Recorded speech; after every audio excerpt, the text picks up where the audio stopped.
Take a look at the high rate of stolen vehicles across our city, why thieves target specific cars, and ways you can protect yourself from grand theft auto. Now, chances are you know someone who's been a victim of car theft, and it may surprise you to know just how high Billings ranks nationwide when it comes to stolen cars. Here's Q2's Andrea Lutz with an in-depth look. Well, here's something that you might like to hear. Police are pretty good at tracking down these stolen cars. In fact, the recovery rate's about 80%.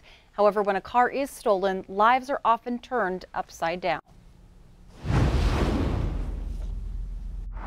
In Billings, an average of 2 cars a day stolen. I was angry. I was extremely unapologetically angry that night. Gerald Giebing's truck is part of that statistic. Was looking up and down the road that had my car in it, and it was definitely not there, and I looked around the rest of the parking lot and it was completely empty. With just 26 days before his graduation from Rocky Mountain College, inside his 1997 Toyota 4Runner were precious items. Some of my interim papers that still needed to be turned in were all gone. His collegiate achievements driven away by someone else in his car. His mom, Rita, watched her son's success momentarily derailed. You know, there's so many emotions that happen simultaneously because I felt such anguish for him and fear for him. In 2017, Billings ranked 15th in the nation as a hotspot for stolen vehicles.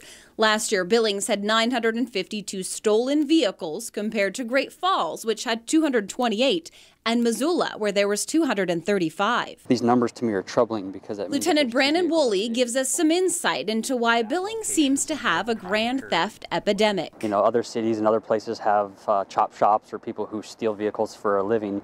Usually, typically what we see is they're used in drug nexus crimes. And thieves are tenacious, sometimes breaking into vehicles and punching out ignitions. So it'll be driven around for a little bit, ditched in a neighborhood. It'll be sold and traded for drugs or other monetary values. However, most times, Woolley says it's a crime of convenience. And they left their vehicle unattended for just a couple of minutes while it was warming up, and the vehicle was stolen unlocked with keys in it already. Billings police say 754 vehicles were stolen within city limits in 2018, with the hardest hit areas right downtown, leaving victims feeling helpless. But it's that sense of security and the violation of your privacy and your ownership of something that you worked hard for that is really hard to get back.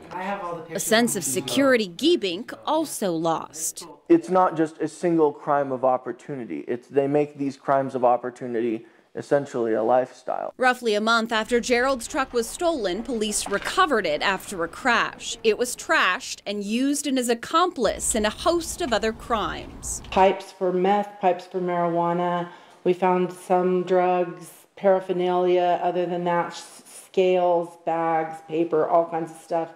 We found a handgun. So they worked to return items. This necklace with someone's ashes inside, one of the last to find its home. The degree that it affects your own personal safety, I just really don't think you can measure that. So the Giebings proposed this: support for community resources and a little bit more stake in one's personal security as a way to park this sweeping epidemic of stolen cars.